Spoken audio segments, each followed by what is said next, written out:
tim nasional atau tim Indonesia dipastikan siap untuk meladeni Jepang dan Arab Saudi pada tanggal 15 dan 20 November yang akan datang. Tidak sampai sebulan lagi teman-teman, mungkin hanya 3 pekan dari sekarang atau 23 hari kita akan menyambut laga pertama di GBK menghadapi Jepang. STY sebagai pelatih kepala mempersiapkan tim ini dengan baik. PSSI perlu cepat untuk proses-proses membawa pemain bintang dan berkelas ini ke Indonesia. Sekarang ini hanya menunggu masa untuk mengambil sumpah WNA. Skuad timnas Indonesia makin gacor, Lamine Yamal kekuatan baru di lini depan setelah proses naturalisasi. Dunia sepak bola Indonesia semakin bersinar setelah sukses menaturalisasi salah satu talenta muda terbaik dunia, Lamine Yamal. Pemain muda kelahiran Spanyol yang sebelumnya bermain untuk tim besar FC Barcelona ini resmi menjadi bagian dari skuad timnas Indonesia setelah proses naturalisasi yang dipimpin oleh PSSI berjalan lancar. Saya melihat Indonesia dia memang membutuhkan penyerang dan juga gelandang untuk menyaingi Jepang. Jepang permainan yang taktikalnya bermain laju, pressing cepat, dan menyerang. Sistem menyerang itu memerlukan pemain di gelandang untuk mengimbangi bagian tengah Jepang itu lah.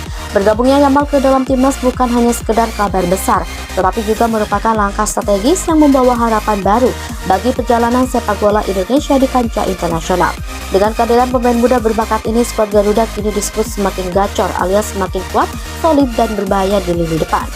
Lamine Yamal yang memiliki darah Indonesia dari garis keturunan ibunya secara resmi mendapatkan status warga negara Indonesia beberapa waktu lalu setelah proses yang cukup panjang dan teliti. Erick Thohir, Ketum PSSI, menegaskan bahwa ini adalah bagian dari strategi besar untuk memperkuat timnas Indonesia menuju kualifikasi Piala Dunia 2026 serta turnamen-turnamen internasional lainnya. Kehadiran Yamal dipandang sebagai titik awal dari era baru sepak bola Indonesia yang lebih kompetitif dan ambisius.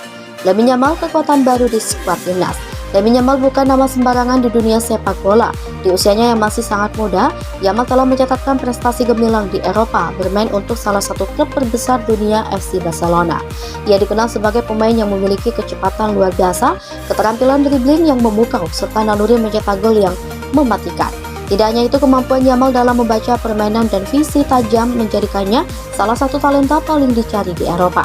Bagi timnas Indonesia, kehadiran Yamal jelas membawa angin segar. Lini depan yang sebelumnya mungkin kesulitan dalam mencetak gol, ini mendapatkan tambahan kekuatan yang luar biasa. Yamal tidak hanya mampu membuka ruang bagi rekan timnya, tetapi juga bisa menjadi pencetak gol andalan. Dengan kemampuan teknis dan pengalaman bermain di level tertinggi, Yamal diharapkan bisa langsung memberikan dampak instan pada performa skuad Garuda. Proses naturalisasi yang sukses bukti keseriusan PSSI. Proses naturalisasi Lamine Yamal bukanlah hal yang mudah. Erick Thohir sebagai Ketum PSSI bersama jajaran kepengurusan federasi harus bekerja keras untuk memastikan seluruh persyaratan legal dan administrasi berjalan lancar. Meski Yamal lahir dan tumbuh besar di Spanyol, darah Indonesia yang mengalir di tubuhnya serta ikatan emosional yang kuat dengan tanah air menjadi alasan kuat untuk melanjutkan proses naturalisasi. Erick Thohir dalam beberapa kesempatan menegaskan bahwa naturalisasi Yamal bukanlah langkah jangka pendek, melainkan bagian dari visi jangka panjang untuk membangun tim nasional yang lebih kompetitif. Selain Yamal, Erick juga menegaskan bahwa PSSI akan terus mencari talenta-talenta berbakat yang memiliki garis keturunan Indonesia di luar negeri untuk diintegrasikan ke dalam skuad Garuda. Hal ini dilakukan demi memastikan Indonesia memiliki pemain-pemain yang siap bersaing di kancah internasional, baik di level Asia maupun dunia. Dampak positif kehadiran Lamine Yamal di lini depan. Tidak bisa dipungkiri, kehadiran Lamine Yamal di skuad timnas Indonesia memberikan dampak signifikan, khususnya di lini depan. Dalam beberapa pertandingan uji coba sebelum laga penting melawan Jepang, Yamal sudah menunjukkan performa yang sangat impresif. Pemain berusia 17 tahun ini dengan cepat menyesuaikan diri dengan pola permainan timnas Indonesia di bawah asuhan Sintayong. Kombinasi antara kecepatan, dribbling, serta kemampuan finishing yang presisi membuat Yamal menjadi ancaman serius bagi pertahanan lawan. Pelatih Sintayong yang telah mengawal perkembangan skuad Garuda selama beberapa tahun terakhir menyatakan kepuasannya atas penampilan Yamal dalam sesi latihan dan pertandingan uji coba. Sin memuji kemampuan adaptasi Yamal yang cepat meskipun baru bergabung dengan skuad. Dengan kehadiran Yamal, Sin juga bisa merancang taktik serangan yang lebih variatif. Jika sebelumnya Indonesia banyak mengandalkan pemain sayap yang cenderung monoton, Kini dengan Yamal di lini depan, Indonesia bisa memainkan skema serangan yang lebih kreatif. Yamal tidak hanya bisa berperan sebagai penyerang utama, tetapi juga bisa menjadi pemain sayap yang menusuk dari sisi lapangan dan menciptakan peluang bagi rekan-rekannya di lini serang. Performa skuad timnas Indonesia yang makin solid. Kehadiran Lamine Yamal menambah soliditas skuad timnas Indonesia yang sudah mulai menunjukkan peningkatan signifikan dalam beberapa tahun terakhir. Di bawah asuhan Sintayong, timnas Indonesia kini dikenal sebagai tim yang lebih disiplin, terorganisir, dan memiliki daya juang tinggi. Sinta telah berhasil membentuk tim yang memiliki karakter kuat dengan menggabungkan pemain muda berbakat dan pemain senior yang berpengalaman. Dengan tambahan Yamal, lini depan Indonesia kini semakin menakutkan. Bersama dengan pemain naturalisasi lainnya seperti Rafael Struijk dan Mark Klok, Indonesia kini memiliki daya serang yang lebih bervariasi dan berbahaya.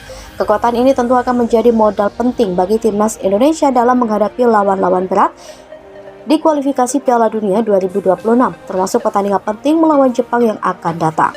Selain itu, para pemain lokal juga mendapatkan manfaat besar dari kehadiran Yamal. Pemain-pemain muda seperti Witan Sulaiman, Marcelino Ferdinand, dan Pratama Arhan kini memiliki rekan setim yang bisa menjadi mentor sekaligus motivator di lapangan. Mereka dapat belajar dari Yamal terutama dalam profesionalisme, etos kerja, serta kemampuan teknis yang tinggi. Hal ini diharapkan akan membantu perkembangan pemain muda Indonesia secara keseluruhan yang pada akhirnya akan memperkuat timnas Indonesia di masa depan. Ambisi Erick Thohir membangun timnas yang kompetitif di level dunia. Bagi Erick Thohir, naturalisasi Lamine Yamal bukanlah akhir, melainkan awal dari proyek besar untuk membawa timnas Indonesia ke level yang lebih tinggi. Sebagai Ketum PSSI, Erick Thohir telah menegaskan bahwa salah satu misi utamanya adalah memastikan Indonesia bisa bermain di level internasional, termasuk di turnamen-turnamen besar seperti Piala Dunia dan Piala Asia. Erick percaya bahwa untuk mencapai target tersebut, Indonesia harus memiliki skuad yang kuat, baik dari segi teknik maupun mentalitas. Proses naturalisasi pemain-pemain berbakat seperti Lamine Yamal adalah bagian dari rencana besar tersebut. Erick juga berkomitmen untuk terus meningkatkan kualitas infrastruktur sepak bola di Indonesia, termasuk dalam hal pengembangan pemain muda melalui akademi sepak bola yang lebih profesional.